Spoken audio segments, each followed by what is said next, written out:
Bienvenido, bienvenida al podcast del Derecho Mercantil sin clases, tu podcast semanal para estudiantes, estudiosos e interesados en el derecho mercantil.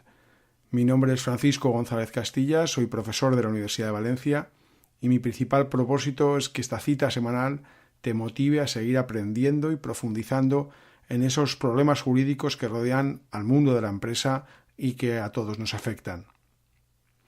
El otro día leía a mis estudiantes entre gran alboroto una cláusula de un contrato de seguro de vehículos a motor en la que se indicaba límites de cobertura exclusivas para el conductor menor de 26 años declarado en la póliza.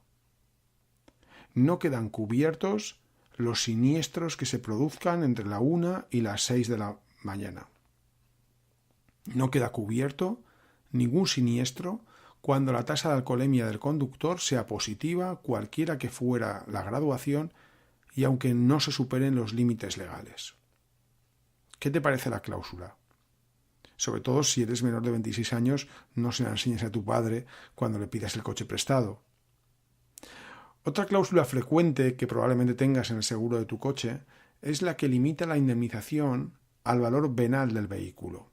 Por ejemplo, señalando que las reparaciones se tasarán con arreglo al valor real de las mismas, pero sin que dicha tasación pueda en ningún momento ser superior al valor venal del vehículo.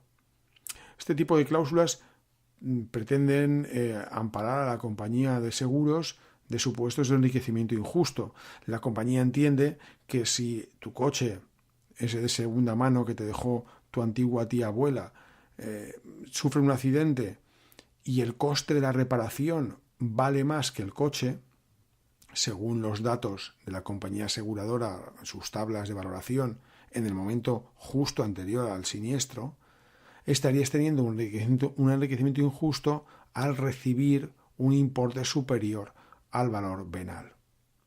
Bien, todas estas cláusulas se me aplican. ¿Cuáles son los requisitos que deben cumplir? Bien, el marco general de este problema está en el artículo 3 de la Ley de Contrato de Seguro. Este artículo 3, ya en 1980, anticipó la muy posterior regulación de las condiciones generales y cláusulas abusivas en nuestro derecho, que actualmente está en la Ley de Condiciones Generales del año 98 y en el texto refundido de la Ley General de Defensa de Consumidores y Usuarios. Y este magnífico artículo 3 compendia en un único precepto lo esencial del control de las cláusulas abusivas, que hoy en día, como te digo, está en decenas de artículos en un par de leyes. El artículo 3 señala: las condiciones generales, que en ningún caso podrán tener carácter lesivo para los asegurados, habrán de incluirse por el asegurador en la proposición de seguro, si la hubiere, y necesariamente en la póliza del contrato o en un documento complementario que se suscribirá por el asegurado y al que se entregará copia del mismo. Las condiciones generales y particulares se redactarán de forma clara y precisa. Se destacarán de modo especial las cláusulas limitativas de los derechos de los asegurados, que deberán ser específicamente aceptadas por escrito. Y finalmente el artículo 3 se refiere a que las condiciones generales del contrato estarán sometidas a la vigilancia de la Administración Pública y que, declarada por el Tribunal Supremo la nulidad de alguna de las cláusulas de condiciones generales de un contrato, la Administración Pública competente obligará a los aseguradores a modificar las cláusulas idénticas contenidas en sus pólizas. Dejando aparte estas últimas precisiones, lo esencial que dice el artículo 3 es que las condiciones, que deben ser claras y sencillas y precisas, deben entregarse al asegurado. 2. Que en ningún caso pueden tener esas condiciones carácter lesivo, y lesivas serían aquellas cláusulas que alteren dramáticamente el equilibrio de las partes en el contrato, cláusulas de gran gravedad. Sin embargo, sí que permite que haya cláusulas limitativas de los derechos de los asegurados, pero esas cláusulas limitativas deben reunir dos requisitos. Deben destacarse de modo especial, con negritas, con recuadros, con subrayados, y además deben ser específicamente aceptadas por escrito. Cuando uno lee este precepto, ahora veremos qué es una cláusula limitativa, parece exigir que haya una doble firma, una firma general de la póliza por parte del asegurado, más una segunda firma específicamente que acepte por escrito estas cláusulas limitativas. Sin embargo, ya te anticipo que la práctica no es esa. Muchas veces simplemente la póliza se destaca en negrita que con la firma que se hace en el contrato, el asegurado declara conocer las cláusulas limitativas de sus derechos que aparecen mencionadas o destacadas especialmente en la póliza. Pero no nos detengamos en esto, detengámonos en qué son cláusulas limitativas. Se ha producido una interesante y muchas veces problemática jurisprudencia para distinguir qué cláusulas son delimitadoras del riesgo y qué cláusulas son limitativas de los derechos de los asegurados. De ahí la broma con el título del podcast de hoy. Lo que se quiere decir es que en todo seguro tiene que haber unas cláusulas que delimiten el riesgo. Que, por ejemplo, si tengo un cuadro y lo quiero asegurar, se diga en el contrato qué riesgos están cubiertos y qué riesgos no están cubiertos. Es decir, qué sucesos futuros, fortuitos, dañosos se pueden cubrir con la póliza y cuáles no. He cubierto el cuadro contra el robo o contra el incendio o contra el riesgo de que se deteriore. Esas son cláusulas delimitadoras. Mientras que las cláusulas limitativas operarían restringiendo, condicionando, modificando el derecho del asegurado a la indemnización una vez se ha producido el riesgo, es decir, ha acaecido el siniestro. Digamos que la línea jurisprudencial lo que viene a remarcar es que las cláusulas delimitadoras del riesgo actúan a priori, es decir, delimitan qué riesgos se cubren y cuáles no. Yo sé que si tengo asegurado el cuadro, la obra de arte, contra el robo y mi hijo me la estropea, sé que ese riesgo no está cubierto por el seguro. Lo sé desde el primer momento, a priori. Mientras que las cláusulas limitativas lo que haría es que actuarían posteriormente, una vez producido el riesgo, de forma que excluirían determinados supuestos. Por ejemplo, la cláusula de valor venal que refería antes. En estos casos, en la cláusula de valor venal, el asegurado del seguro de vehículos a motor celebra el contrato para ampararse, para protegerse ante una situación de riesgo, y es que tenga un accidente que le obliga a reparar su coche. Lo que sucede es que si está la cláusula incluida, al producirse el siniestro y tratar de obtener el reintegro del coste real de la reparación, se encontrará con que no se le paga el coste real si el valor venal del vehículo era inferior al coste de la reparación.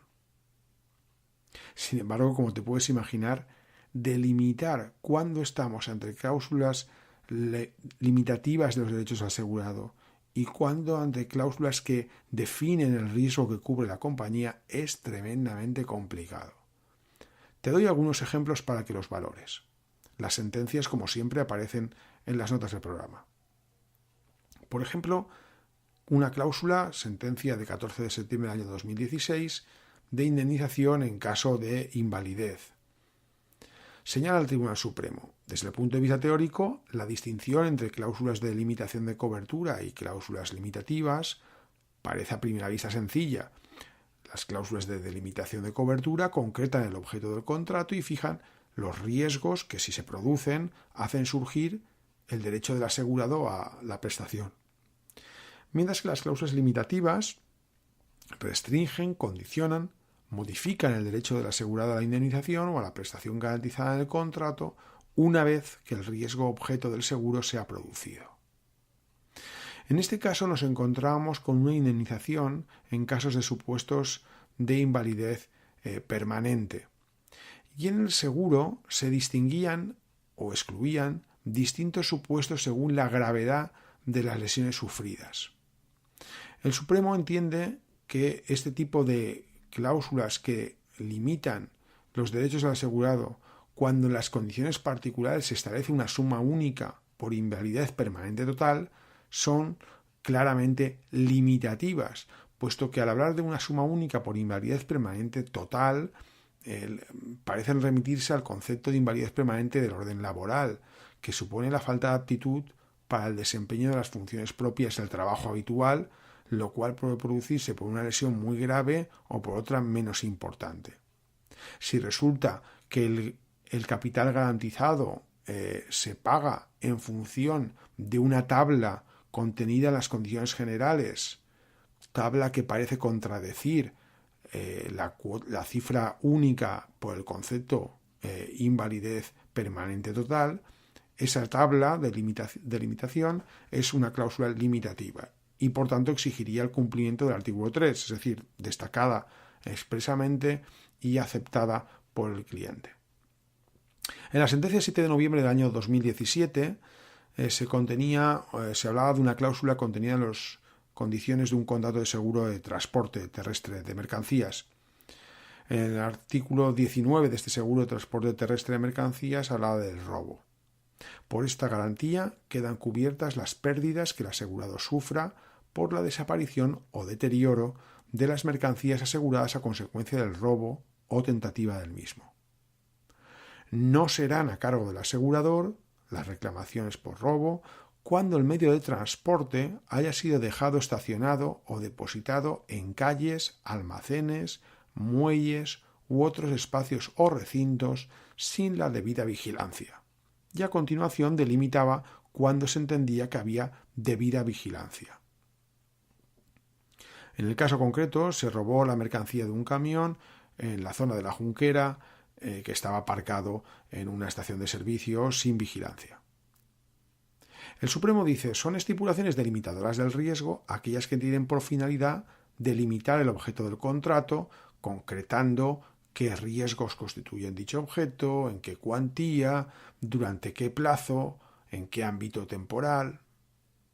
Por su parte, las cláusulas limitativas de derechos se dirigen a condicionar o modificar el derecho del asegurado y, por tanto, la indemnización, cuando el riesgo objeto del seguro se hubiere producido, y deberán ser destacadas de modo especial y ser expresamente aceptadas por escrito. Como en este caso no se dieron dichas formalidades y se considera que la delimitación de lo que se consideraba vigilancia era una limitación de ese derecho del asegurado a recibir la indemnización, se procede a cubrir el riesgo y por tanto a pagar la indemnización. Por cierto que esta cláusula es así señalada por el Tribunal Supremo, casando la sentencia a distancia, que a pesar de reconocer que era una cláusula limitativa, no concedió el total del daño, sino que, digamos que un poco arbitrariamente, la audiencia entró a interpretar esta cláusula limitativa diciendo en qué porcentaje debía pagarse la indemnización, mientras que lo que exige el artículo 3 es otra cosa distinta. Si no se ha cumplido esa forma de destacar la cláusula y no se ha aceptado expresamente, directamente no se puede aplicar. Para finalizar, te menciono una sentencia de 19 de julio de 2016 en un caso también de seguro de invalidez que, sin embargo, entiende que la cláusula que se discutía no era limitativa, sino que era delimitadora. La pregunta que te quedará en la cabeza cuando termine este podcast es ¿cuáles son las diferencias entre la primera de esas tres sentencias que he comentado y esta última? Fíjate, en la sentencia de 19 de julio del año 2016 se señalaba que la invalidez estaba cubierta cuando el asegurado se encuentre privado de manera definitiva y permanente de autonomía personal como consecuencia de alguna de las causas siguientes. A, enfermedades psicóticas irreversibles, B, paraplegia irreversible, C, había una lista de causas. Desde un punto de vista teórico, el Tribunal Supremo plantea la distinción entre cláusulas de delimitación de cobertura y cláusulas limitativas. En este caso, fíjate que el riesgo, ¿cuál era? El riesgo era la invalidez, pero no había una calificación de esa invalidez. No había una calificación parecida a la del derecho laboral, invalidez total permanente, que provocara una cierta confusión en el asegurado, sino que la cláusula lo que decía es que la invalidez llevará la indemnización cuando el asegurado se encuentre privado de autonomía personal como consecuencia de alguna de las causas siguientes. Esto le lleva al Supremo a señalar que en el contrato la invalidez que provoca la indemnización solo será la que prive al asegurado de manera definitiva de autonomía personal, y 2, que tal privación sea consecuencia de unas enfermedades que se entienden que son un numerus clausus, un número limitado de enfermedades recogidas en la cláusula. Desde este punto de vista, considera que no estamos ante una cláusula limitativa, sino ante una cláusula delimitadora. Sí que es verdad que en otras sentencias, véase la primera que hemos comentado hoy, se contempla que en caso de invalidez permanente, el limitar los supuestos que dan lugar a la indemnización es una cláusula limitativa. Pero el Supremo entiende que en estos supuestos es porque el concepto se remitía al orden laboral y por tanto estaba limitando lo que en el orden laboral cualquier persona entiende por invalidez permanente. Sin embargo, en este caso no. En este caso no se califica en su enunciado, sino que se delimita el riesgo diciendo qué enfermedades dan lugar a la indemnización y cuáles no. Por tanto, no hay que aplicar el artículo 3, no se califica como cláusula limitativa y por tanto no es necesario los dos requisitos del artículo 3. Creo que este tema es un tema que puede dar lugar a mucha discusión, la sigue dando muchos años después de 1980, porque en muchas ocasiones las cláusulas delimitadoras, el riesgo que provoquen cierta sorpresa al asegurado medio, se acercan al concepto de cláusulas limitativas. ¿Qué ojo divino podría distinguir entre unas y otras? ¿Tú delimitas o limitas? Como siempre, espero tus comentarios en los canales habituales, el blog, el canal de YouTube del Derecho Mercantil Sin Clases, al que te sugiero te suscribas, en mi página personal de LinkedIn o en el correo fgonzalezcastilla@gmail.com. Un saludo y hasta el próximo jueves.